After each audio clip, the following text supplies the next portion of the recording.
Hi friends, AS മീഡിയയുടെ പുതിയ latest informative education വീഡിയോയിലേക്ക് സ്വാഗതം ചെയ്യുകയാണ്. കേരള സർവകലാശാല ഡിഗ്രി 3 ഇയേഴ്സ് സ്റ്റുഡൻസ് 2023 വരെയുള്ള അഡ്മിഷൻ വിദ്യാർത്ഥികളുടെ second semester exam date and exam registration relate ചെയ്തിട്ടാണ് ഈ ഒരു വീഡിയോ ചെയ്യുന്നത്. കഴിഞ്ഞ ദിവസം നമ്മൾ FIUGP സെക്കൻഡ് സെമസ്റ്ററിൻ്റെ എക്സാം ഡേറ്റ് റിലേറ്റ് ചെയ്തിട്ട് അതുപോലെ തന്നെ ഈ ഒരു 3 ഇയേഴ്സ് സ്റ്റുഡൻസിൻ്റെ സെക്കൻഡ് സെമസ്റ്ററിൻ്റെ ഡേറ്റും കാര്യങ്ങളും അല്ലെങ്കിൽ എക്സ്പെക്റ്റഡ് മന്തും കാര്യങ്ങളും പറഞ്ഞിട്ടൊരു വീഡിയോ ചെയ്തിട്ടുണ്ടായിരുന്നു. അപ്പം അതിൽ ചെറിയ കൺഫ്യൂഷൻസ് പല വിദ്യാർത്ഥികൾ വന്നിട്ടുണ്ടായിരുന്നു. അതുകൊണ്ട് തന്നെ പല കമൻറ്റുകളും നമ്മൾ കണ്ടു. അതായത് സെക്കൻഡ് സെമസ്റ്റർ രജിസ്ട്രേഷൻ അപ്പോൾ കഴിഞ്ഞിട്ടുണ്ടോ എന്ന് ചോദിച്ചുകൊണ്ട് ഒരിക്കലും ഇല്ല. സെക്കൻഡ് സെമസ്റ്റർ 3 ഇയേഴ്സ് സ്റ്റുഡൻസിൻ്റെ രജിസ്ട്രേഷൻ ഇതുവരെയും സ്റ്റാർട്ട് ചെയ്തിട്ടില്ല.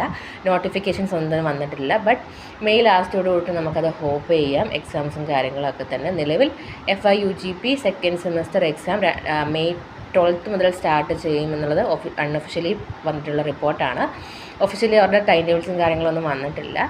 ബട്ട് ആ ഒരു ടൈം പീരീഡ് കഴിഞ്ഞാലുണ്ട്, അവരുടെ ആ ഒരു എക്സാമിനേഷൻ കഴിഞ്ഞാലുണ്ട് തന്നെ നിങ്ങളെ സെക്കൻഡ് സെമസ്റ്റർ 3 ഇയേഴ്സ് സ്റ്റുഡൻസിൻ്റെ നടക്കുന്നതായിരിക്കും. അപ്പം ഒഫീഷ്യലായിട്ട് ഡീറ്റെയിൽസ് വരുമ്പോൾ നിങ്ങളിലേക്ക് അത് തീർച്ചയായിട്ടും നമ്മുടെ ചാനലിലൂടെ എത്തിക്കുന്നതാണ്.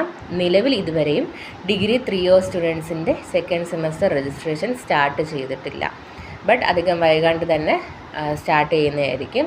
അതിൻ്റെ ഡീറ്റെയിൽസും കാര്യങ്ങളൊക്കെ ഒഫീഷ്യലി വരുമ്പം അത് ചാനലിലൂടെ അറിയിക്കാം.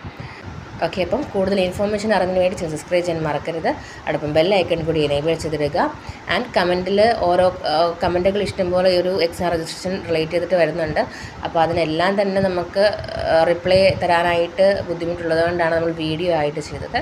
അപ്പം നിങ്ങളുടെ ഡൗട്ട്സും കാര്യങ്ങളൊക്കെ തന്നെ കമൻറ്റ് ചെയ്യുക. നമ്മൾ കഴിവതും എല്ലാത്തിനും ആൻസർ ചെയ്യുന്നതായിരിക്കും. Thank you so much.